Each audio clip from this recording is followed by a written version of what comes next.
Life मध्ये मित्र का असावेत? त्रास एवढा होता ना की रडलोच असतो. पण मित्र असे होते की दिसलो की हसवायचे. त्यांना कुठल्या गोष्टीचं गांभीर्यच नाही. म्हणजे इकडे लाईफची वाट लागलीये आणि यांना माझी टिंगलच सुचतीये. अरे मला फिरायला नाही यायचं बाबा, माझा मूड नाहीये, पण घरात येणार, गाडीत टाकून घेऊन जाणार आणि ट्रिप मध्ये अख्खी रस्त्यात माझीच मारत राहणार.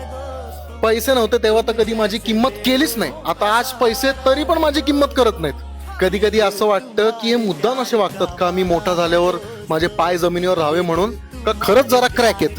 पण एक गोष्ट ना अजूनही कळाली नाही की यांना कसं कळायचं की माझ्याकडे पैसे नाहीत म्हणून मी ट्रिपला येत नव्हतो. यांना कसं कळायचं की घरी माझी भांडणं झाली होती म्हणून माझा मूड ऑफ होता. हे नातं नेमकं असतं तरी काय, हे असं का जुळतं? कृष्णाने सुदाम्याचे 3 मूठ पोहे खाल्ले आणि 3 लोक त्याच्या नावावर करून टाकले. का एवढी काळजी, का एवढं प्रेम, का? उत्तर काही असो, पण एक गोष्ट खरी आहे, आयुष्याच्या समुद्रात मित्र एक असा लाईफ जॅकेट आहे ना की त्याच्यामुळे बुडायची भीती वाटत नाही.